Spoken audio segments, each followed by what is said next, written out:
Hi అండి. Welcome to mesmerising food. నేను మీ కీర్తిప్రియ. ఈరోజు బీరకాయ తొక్కు పచ్చడి చేద్దామండి. సూపర్‌గా ఉంటుంది టేస్ట్. తప్పకుండా ట్రై చేయండి.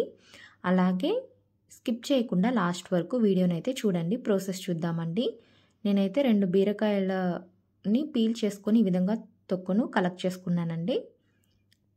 ఇప్పుడు దీన్ని చక్కగా వాష్ చేసుకొని పెట్టుకోండి. ఈ విధంగా 1 ఇంచ్ పీసెస్ లాగా కట్ చేసుకొని పెట్టుకోండి. ఇప్పుడు 15-20 పచ్చిమిర్చిని తీసుకోండి. 1 టేబుల్ స్పూన్ ధనియాలు, అలాగే 1 టేబుల్ స్పూన్ జీలకర్రను తీసుకోండి.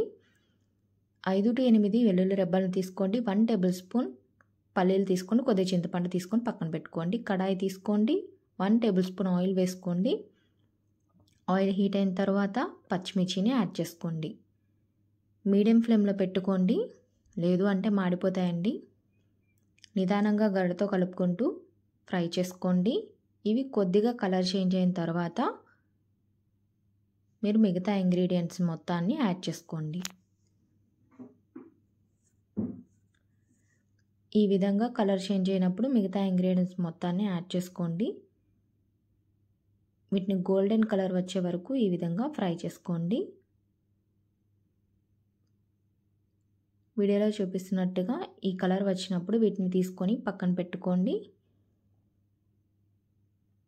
ఇవి కూల్ అవ్వాలండి మిక్సీ వేసుకోవడానికి. అలాగే అదే కడాయిలో 1 టేబుల్ స్పూన్ ఆయిల్ వేసుకోండి. ఆయిల్ హీట్ అయిన తరువాత బీరకాయ తొక్కును యాడ్ చేసుకోండి. మీడియం ఫ్లేమ్లో పెట్టుకొని ఇది సాఫ్ట్ అయ్యే వరకు కుక్ చేసుకోవాలండి. దీంట్లో ఫైబర్ అనేది రిచ్గా ఉంటుంది. అలాగే యాంటీ ఆక్సిడెంట్స్ కూడా ఉంటాయండి. వెయిట్ లాస్ అవ్వాలనుకున్న వాళ్ళకి మంచి ఫుడ్. అలాగే దీంట్లో పొటాషియం ఉంటుంది. మ్యాంగనీస్, మెగ్నీషియం, ఐరన్ కూడా పుష్కలంగా ఉంటాయండి. మినరల్స్ అనేవి. బ్లడ్ షుగర్ కూడా కంట్రోల్లో ఉంటుంది. ఇప్పుడు కొద్దిగా కొత్తిమీరని యాడ్ చేసుకోండి. ఫ్లేవర్ అండ్ టేస్ట్ చాలా బాగుంటుంది. ఈ కొత్తిమీర వేసిన తర్వాత కూడా లో ఫ్లేమ్లో పెట్టుకొని 1 మినిట్ అయినా దీన్ని చక్కగా ఫ్రై చేసుకోండి. టేస్ట్ చాలా బాగుంటుంది. ఈ విధంగా వచ్చిన తర్వాత ఒక ప్లేట్లో పెట్టుకొని కూల్ అవ్వనివ్వండి మిక్సీ వేసుకోవడానికి. ముందుగా అయితే మిక్సీ జార్ని తీసుకొని పచ్చిమిర్చిని యాడ్ చేసుకోండి. దీన్ని కోర్స్ పేస్ట్ లాగా చేసుకోవాలండి. కొద్దిగా బరకగా. మీ రుచికి తగ్గట్టుగా సాల్ట్ యాడ్ చేసుకోండి. అలాగే 1/2 టేబుల్ స్పూన్ పసుపు యాడ్ చేసుకోండి. ఇది కలర్ కోసం వేస్తున్నానండి. మీకు వద్దు అనుకుంటే స్కిప్ చేసుకోండి. ఇప్పుడు మూత పెట్టుకొని కోర్స్ పేస్ట్ లాగా కొద్దిగా బరకగా గ్రైండ్ చేసుకోవాలండి. మిక్సీలో ఈ విధంగా వీడియోలో చూపిస్తున్నట్టుగా రావాలి. ఇలా వచ్చినప్పుడు ఈ బీరకాయ తొక్కలను కూడా యాడ్ చేసుకోండి. అవసరమైతే కొద్దిగా వాటర్ని యాడ్ చేసుకుంటూ గ్రైండ్ చేసుకోవాలండి. దీన్ని కూడా బరకగా పేస్ట్ లాగా, కోర్స్ పేస్ట్ లాగా గ్రైండ్ చేసుకోవాలి.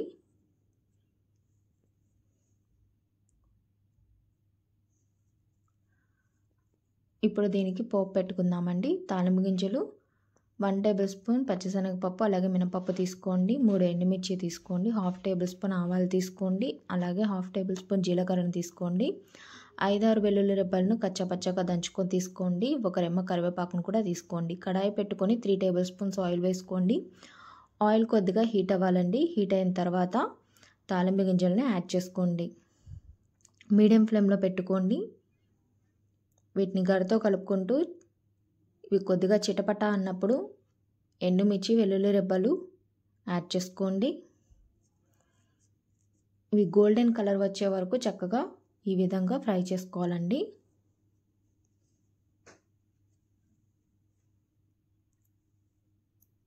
అలాగే ఈ పచ్చడి వల్ల ఇమ్యూనిటీ కూడా పెరుగుతుందండి.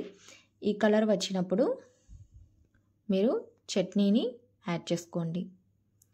ఈ చట్నీ కూడా ఈ తాలింపులో ఒక 2 నిమిషాలైనా ఫ్రై అయితే చాలా బాగుంటుందండి టేస్ట్. చాలా సింపుల్గా చేసుకోవచ్చు ఇంట్లోనే హెల్తీగా. పెద్దల నుండి పిల్లల వరకు ఇష్టంగా తింటారు. అన్నంలోకైనా టిఫిన్లోకైనా సూపర్గా ఉంటుందండి టేస్ట్. తప్పకుండా ఈ స్టైల్లో ఒకసారి ట్రై చేయండి. మీకు ఎలా వచ్చిందో నాకు కామెంట్ చెప్పండి. ఇలాంటి సింపుల్ అండ్ టేస్టీ రెసిపీస్ కోసం మన ఛానల్ని సబ్స్క్రైబ్ చేయండి, లైక్ చేయండి, షేర్ చేయండి. Thank you for watching.